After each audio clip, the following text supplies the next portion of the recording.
Joaquim Moles, el doctor Moles, per innombrables promocions de professionals de la filologia catalana, ha estat un personatge fundacional i referencial. I és també Moles qui ha vestit tot de xarxes editores per facilitar una més gran accessibilitat material de tots aquests productes literaris. També ha estat Moles un personatge referencial perquè la seva aportació, el coneixement del món literari català contemporani, s'erigeix com una fita de remissió inexcusable. Moles,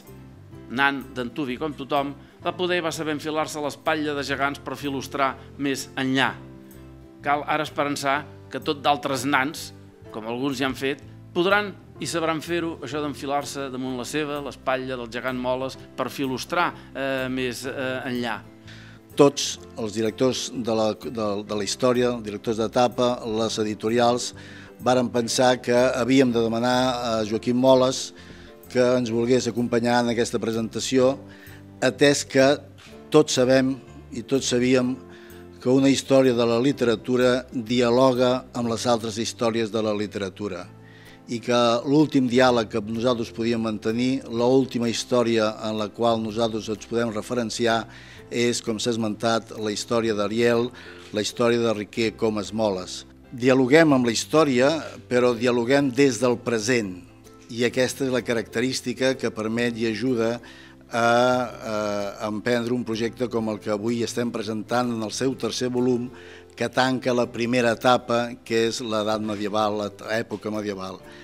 Una nova història de la literatura catalana no anul·la les anteriors, perquè contenen dades vàlides i enfocaments propis dels seus autors i de l'època en què foren escrites, però en el lapse de temps s'han adquirit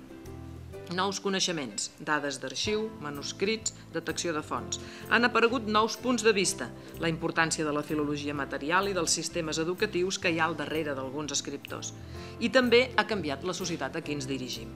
La centralitat de la cort com a lloc de producció i consum de la lírica és el denominador comú de totes les pàgines sobre poesia que s'han beneficiat dels resultats de dues línies de recerca: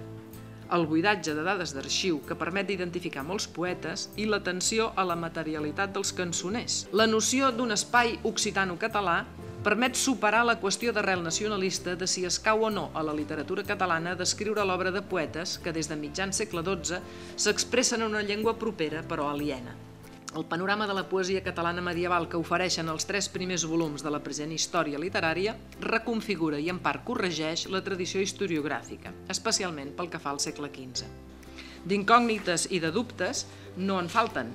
però Llegeu-s'hi es marca avui, amb la nostra història de la literatura, no té res a veure amb l'enorme problema que se'ns presentava fa 30 anys, soc testimoni, el 1984, quan l'havien de fer comprendre a les aules. La iniciativa inicial era d'Enciclopèdia Catalana, hem viscut aquest procés de crisi que ha fet reformular certes coses i en un moment determinat s'incorporen dues editorials, Editorial Barsino i les publicacions de l'Ajuntament de Barcelona. Per tant, és un projecte, observeu, públic i privat, és a dir, l'empresa privada ha tingut el suport de l'Ajuntament de Barcelona que ha acabat d'arrodonir les possibilitats que el projecte tirés endavant. Per tant, em sembla que és important dir-ho i és important que els editors sàpiguen que estem immersos en un projecte de primer nivell i primera magnitud i, com deia, possiblement estructura d'estat.